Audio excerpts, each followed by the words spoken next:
Hello. അപ്പോഴേ ഇന്ന് നമ്മുടെ വീഡിയോസ് കണ്ടിട്ട് ഏരൂരുള്ള ഒരു വസന്ത എന്ന് പറഞ്ഞ ചേച്ചി അവരുടെ മോൾക്ക് വിദേശത്തേക്ക് കൊണ്ടുപോകാൻ വേണ്ടിയിട്ട് ബീഫ് ഫ്രൈ ഉണ്ടാക്കി തരുമെന്ന് ചോദിച്ചു. അങ്ങനെ ആദ്യം വന്നിട്ടുണ്ടായിരുന്നു, പിന്നെ എൻ്റെ നമ്പറൊക്കെ വാങ്ങിച്ചുകൊണ്ട് പോയി. അതിനുശേഷം എന്നെ വിളിച്ചിട്ട് ഇത് എന്നോട് ആവശ്യപ്പെട്ട്. അപ്പം ഞാൻ പറഞ്ഞു തീർച്ചയായിട്ടും ഉണ്ടാക്കി തരുന്നു. അപ്പോൾ ആ ചേച്ചിക്ക് ഞാൻ ഇന്ന് ബീഫ് ഫ്രൈ ഉണ്ടാക്കുന്നത് ഒരു സ്പെഷ്യൽ മസാലയിലാണ് കേട്ടോ. അപ്പോൾ ഈ ഒരു ബീഫ് ഫ്രൈ എന്ന് പറഞ്ഞാൽ അടിപൊളി ടേസ്റ്റുമാണ്. അപ്പോൾ ഞാൻ ബീഫൊക്കെ കഴുകി വൃത്തിയാക്കിയിട്ട് എടുത്തിട്ടുണ്ട്. അപ്പോൾ ഇയാളോട് എപ്പോഴും പറയും നെയ്യ് അധികം ഇടലെന്ന് പറഞ്ഞാലും അയാൾ നെയ്യ് ഇടോട്ടാ. കുറച്ച് നെയ്യ് എടുത്ത് മാറ്റി നാളെ ബീഫ് കറി വെക്കുമ്പോൾ അതിൽ കൂടി ഇടാലോന്നിട്ട്. അപ്പോൾ അതേ മസാല തയ്യാറാക്കാൻ വേണ്ടി പാൻ അടുപ്പിലേക്ക് വെച്ചിട്ടുണ്ട്. ഫ്ലെയിം ഓൺ ചെയ്തിട്ടില്ല കേട്ടോ. പാനിലേക്ക് 1 ടേബിൾ സ്പൂൺ പെരിഞ്ജീരകവും 2 ടേബിൾ സ്പൂൺ പച്ചമല്ലിയും ലേശം നല്ല ജീരകം ഇട്ട് കൊടുത്തിട്ടുണ്ട്. പിന്നെ കുറച്ച് കറിവേപ്പിലയും 2 ചെറിയ പീസ് പട്ടയും 4 ഏലക്കായാണ് ഇട്ട് കൊടുത്തേക്കണത്. ഇനി നമുക്ക് ഫ്ലെയിം ഓൺ ചെയ്തിട്ട് നമുക്കിത് ഇതൊന്ന് വറുത്തെടുക്കാം. പിന്നെ വറുത്തെടുക്കുമ്പോഴേ ലോ ഫ്ലെയിമിലിട്ടിട്ട് വറുക്കണം കേട്ടോ. വല്ല കരിഞ്ഞു പോയിട്ടുണ്ടെങ്കിൽ ആ ബീഫ് ഫ്രൈയുടെ ടേസ്റ്റേ പോയി കിട്ടും. അപ്പം അത് പ്രത്യേകം ശ്രദ്ധിക്കണം കേട്ടോ. ഒന്ന് വറുത്ത് വരുമ്പോഴേക്കും നമുക്കിതിലേക്ക് 1/2 ടേബിൾ സ്പൂൺ മുളക് പൊടിയും പിന്നെ ലേശം മഞ്ഞൾപ്പൊടിയും കൂടി ചേർത്ത് കൊടുത്തിട്ടുണ്ട്. എന്നിട്ട് ഒന്നും കൂടി ഇതെല്ലാം കൂടി വറുത്തെടുക്കണം. അപ്പോൾ ഈ പൊടികൾ ഇട്ട് കഴിഞ്ഞാൽ ലോ ഫ്ലെയിമിലിട്ടിട്ട് വേണം കേട്ടോ വറുത്തെടുക്കാനായിട്ട്. വറുത്ത് വെച്ച മസാല അവിടെ ഇരിക്കട്ടെ. ഇനി നമുക്ക് ബീഫ് കുക്കറിലേക്കാണ് ഇട്ട് കൊടുത്തേക്കണത്. ഇതിലേക്ക് ഞാൻ 1.5 ടേബിൾ സ്പൂണ് മുളക് പൊടിയാണ് ചേർത്ത് കൊടുത്തേക്കണത്. അപ്പോൾ ഇതിൽ നമ്മൾ കാശ്മീരി മുളക് പൊടിയും കൂടി മിക്സ് ചെയ്ത മുളക് പൊടിയാണ് കേട്ടോ. ഇനി ഇതിലേക്ക് meat masala 1 tablespoon, 1/2 spoon മഞ്ഞൾപ്പൊടിയും കൂടി ചേർത്ത് കൊടുത്തിട്ടുണ്ട്. പിന്നെ ഇഞ്ചി വെളുത്തുള്ളി പേസ്റ്റ് 2 ടേബിൾ സ്പൂണും ഇട്ട് കൊടുത്തിട്ടുണ്ട്. ഇനി ഇതിലേക്ക് ആവശ്യത്തിനുള്ള ഉപ്പും കൂടി ഞാൻ ചേർത്ത് കൊടുക്കുന്നുണ്ട്. ഇനി 2 ചെറിയ തക്കാളിയും കൂടി അരിഞ്ഞിട്ട് കൊടുക്കാം. സാധാരണ ബീഫ് ഫ്രൈക്ക് ആരും തക്കാളി ഒന്നും ചേർക്കാറില്ല. പക്ഷെ ഞാൻ ഉണ്ടാക്കണ ഈ ഒരു ബീഫ് ഫ്രൈക്ക് തക്കാളി ചേർക്കുമ്പോൾ നല്ല ടേസ്റ്റാണ്. അപ്പോൾ നമ്മൾ തക്കാളി ചേർക്കേണ്ട ബീഫിന് തക്കാളി ചേർക്കുക, ചേർക്കാതെ ഉണ്ടാക്കുക കേട്ടോ. അങ്ങനത്തെയൊക്കെ വീഡിയോ ഒക്കെ ഞാൻ ഇട്ടിട്ടുണ്ട്. കാണാത്തവരൊന്ന് കണ്ട് സപ്പോർട്ട് ചെയ്യുക. ഇതിലേക്ക് കുറച്ച് കറിവേപ്പിലയും കൂടി ചേർത്ത് കൊടുത്തിട്ടുണ്ട്. എന്നിട്ട് നന്നായിട്ട് കൈ ഉപയോഗിച്ചിട്ട് കുഴച്ചെടുക്കുക.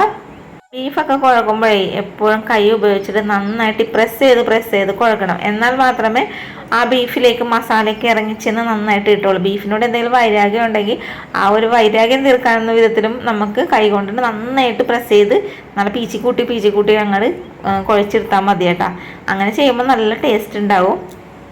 ഇനിന്ന് വേണമെങ്കിൽ ഒരു അരമണിക്കൂറൊക്കെ റെസ്റ്റ് ചെയ്യാൻ വെക്കാം. പക്ഷെ ഞാനിതൊന്നും റെസ്റ്റ് ചെയ്യാൻ വെക്കാറില്ല കേട്ടോ. കാരണം എന്ന് വെച്ചാൽ എനിക്ക് അതിൻ്റെ സമയവും ഇല്ല റെസ്റ്റ് ചെയ്യാൻ വെക്കാനായിട്ട്. അതുകൊണ്ട് തന്നെ ഞാൻ എളുപ്പം തന്നെ ഇത് വേവിക്കാനായിട്ട് അടുപ്പിലേക്ക് വെക്കുന്നുണ്ട്. നമ്മളിതിൽ ഒട്ടും വെള്ളം ഒഴിക്കാതെയാണ് ഇത് വേവിക്കാൻ വെക്കണത്. അങ്ങനെ ഒരു 5 വിസിലിന് ശേഷമാണ് ഞാൻ ഈ ബീഫ് താഴേക്ക് ഇറക്കി വെച്ച് നോക്കാൻ പോണേ കേട്ടോ. കാരണം വെള്ളം വെന്ത് കളഞ്ഞാന്നൊക്കെ നോക്കുമ്പോൾ നല്ല മുറ്റ് ബീഫായിരുന്നു. അതുകൊണ്ടിട്ടാണ് 5 വിസിൽ അടുപ്പിച്ചത് കേട്ടോ. കിളന്ത് ബീഫൊക്കെ ഒരു 2 വിസിൽ മതിയാവും, പെട്ടെന്ന് വെന്ത് കിട്ടും. അപ്പോൾ ഞാൻ നോക്കുമ്പോഴേ ബീഫൊക്കെ നന്നായിട്ട് വെന്തിട്ടുണ്ടെന്ന് തോന്നുന്നു. പക്ഷേ എങ്കിൽ ഇതിൻ്റെ വെള്ളം വറ്റിയിട്ടില്ല. കാരണം നമ്മൾ ഒട്ടും വെള്ളം ഒഴിച്ചില്ലെങ്കിലും ബീഫ് എപ്പോൾ വെച്ചാലും വെള്ളം ഉണ്ടാവും ഇതിൽ. അപ്പം ഞാനേ ഇത് ഉരുളിയിലേക്കൊന്ന് തട്ടിക്കൊടുക്കട്ടെ കേട്ടോ. വെള്ളം വറ്റൽ മാത്രമല്ല, നമുക്കിതിൽ കുറച്ച് മസാലകളൊക്കെ ചേർക്കാനും കൂടി ഉണ്ട്. അപ്പം അതുകൊണ്ട് തന്നെ ഞാൻ ഉരുളിയിലേക്ക് ഇട്ട് കൊടുക്കണ്ടേ. ഇനി ഇതിലേക്ക് നമ്മൾ ചേർത്ത് കൊടുക്കാൻ പോകുന്നത് കുറച്ച് തേങ്ങാക്കൊത്താണ്. തേങ്ങാക്കൊത്ത് ഇഷ്ടമുണ്ടെങ്കിൽ ഇടുക, ഇഷ്ടമില്ലാത്ത ആൾക്കാർ ഇടണ്ട കേട്ടോ. പക്ഷേ തേങ്ങാക്കൊത്ത് ഈ ബീഫിലിട്ട് അത് കഴിക്കുമ്പോൾ നല്ല ടേസ്റ്റ് ആയിരിക്കും. പിന്നെ ഒരു 3 ചെറിയ സവാള കൈ കൊണ്ട് ഇതേപോലെ ഒന്ന് ഞൗടി എടുക്കണം കേട്ടോ. അതിന് ശേഷം നമുക്ക് ഇത് ബീഫിലേക്ക് ഇട്ട് കൊടുക്കാം.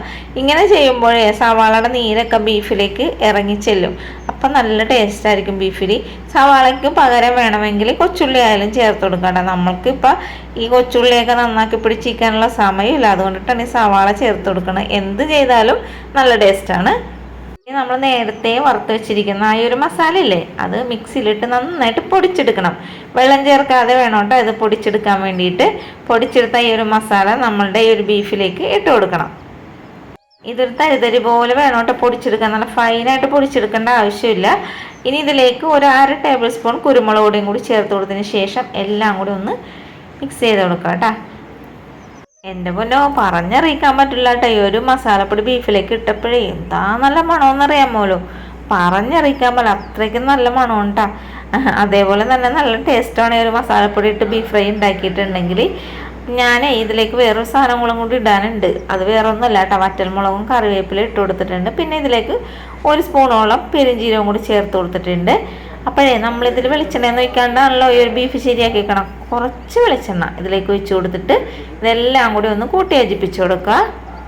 അപ്പം നമുക്ക് ഈ ഓർഡർ എന്ന ചേച്ചി എന്നോട് പറഞ്ഞിട്ടുണ്ടായിരുന്നു, മോൾ ഇത് നന്നായിട്ട് ഫ്രൈ, അതായത് കടിച്ച് പറിക്കാൻ വിധത്തിലുള്ള ഫ്രൈ ആക്കി എടുക്കേണ്ട ആവശ്യമില്ല, ഇച്ചിരി സോഫ്റ്റ് ആയിട്ടുള്ള ഫ്രൈ മതി എന്ന് പറഞ്ഞിട്ടുണ്ട്. അപ്പം ഞാനിത് ഇളക്കി കൊടുക്കുമ്പോൾ അടി ചേർത്താണ് ഇളക്കി കൊടുക്കണം, അല്ലെങ്കിൽ അടിയിൽ മസാല കരിഞ്ഞും പോകും, മുകളിലത്തെ ഫ്രൈ മൊരിഞ്ഞും കിട്ടൂല കേട്ടോ. അപ്പോൾ അതുകൊണ്ടിട്ട് തന്നെ നന്നായിട്ട് ഞാൻ ഫ്രൈ ആക്കി എടുക്കണില്ല. ആവശ്യമുള്ള ആൾക്കാർ ഒന്നും കൂടി ഫ്രൈ ആക്കി എടുത്താൽ നല്ലതായിരിക്കും. ഞാനപ്പോൾ ഈ ഒരു രൂപത്തിലാണ് ഫ്രൈ ആക്കി എടുക്കുന്നത്. ഈ ഒരു ഫ്രൈ ആ ചേച്ചിയുടെ മോക്ക് വിദേശത്തേക്ക് കൊണ്ടുപോകാൻ വേണ്ടിയിട്ടാണ് എനിക്ക് ഓർഡർ തന്നത്. ഇത് 2-3 ദിവസമൊക്കെ പുറത്തിരിക്കും, ഫ്രിഡ്ജിൽ വെക്കേണ്ട ആവശ്യമൊന്നുമില്ല, കേടാകുകയില്ല. പിന്നെ വേണമെങ്കിൽ വിദേശത്ത് പോയാൽ എന്തായാലും പുറത്തൊന്നും വെക്കൂലല്ലോ, അവർ ഫ്രിഡ്ജിൽ വെച്ച് കുറേശ്ശായിട്ട് ഒരാളൊക്കെ ഉള്ളെങ്കിൽ കുറേശ്ശായിട്ടല്ലേ നമ്മൾ ഉപയോഗിക്കുള്ളൂ. അങ്ങനെ വേണമെങ്കിൽ ചെയ്യാം. പിന്നെ ചില ആൾക്കാർക്ക് സംശയങ്ങളുണ്ടാവും, സവാള വഴറ്റാതെയൊക്കെ ഇങ്ങനെ ചെയ്യണമെങ്കിൽ ചീത്തായി പോകുന്ന ഒരിക്കലും ഇല്ല. ആരെങ്കിലും ഒന്ന് ചെയ്ത് നോക്കിക്കോ, ഞാൻ 100% ഗ്യാരണ്ടി തന്നെയാണ്, ഒരിക്കലും ഈ ഒരു ബീഫ് ഫ്രൈ ചീത്താകുകയില്ല. പിന്നെ അതേപോലെ തന്നെ ഫ്രിഡ്ജിൽ വെച്ച് കഴിക്കാൻ താല്പര്യമില്ലാത്ത ആൾക്കാരാണെങ്കിലും പുറത്ത് വെച്ചിട്ട് ചൂടാക്കി ഒന്നും കഴിക്കാവുന്നതാണ്. അങ്ങനെയാണെങ്കിലും ബീഫ് ഫ്രൈ ഒരിക്കലും കേടാകുകയില്ല. പിന്നെ അതേപോലെ തന്നെ ഫ്രൈ നന്നായിട്ട് ആക്കണം കേട്ടോ, എന്നാൽ മാത്രമേ കേടാകാതെ എത്ര ദിവസം വരെയും പുറത്തിരിക്കുകയുള്ളൂ. അപ്പോൾ വീഡിയോ ഇത്രയുള്ള കേട്ടോ. വീഡിയോ ഇഷ്ടപ്പെട്ട കൂട്ടുകാരെ ചാനൽ സപ്പോർട്ട് ചെയ്യാനും ലൈക്ക് ചെയ്യാനും മറ്റുള്ളവരിലേക്ക് ഷെയർ ചെയ്യാനും മറക്കരുത്. ഒരു കാര്യം പറയാൻ മറന്നുപോയി, ഉണ്ടാക്കാനും മറക്കരുത് കേട്ടോ. ഉണ്ടാക്കിയിട്ട് ഈ ടേസ്റ്റ് നിങ്ങളൊന്ന് അനുഭവിക്കണ്ടേ, അത്രയും ടേസ്റ്റാണ് ഈ ഒരു ബീഫ് ഫ്രൈക്ക്. അപ്പോൾ നിങ്ങളുടെ വിലയേറിയ അഭിപ്രായങ്ങളൊക്കെ കമൻറ്റ് ബോക്സിലൂടെ അറിയിക്കാനും മറക്കരുത്. ഇത്ര നേരം നമ്മുടെ വീഡിയോ കണ്ടതിന് ഒരിക്കൽ കൂടി താങ്ക് യു.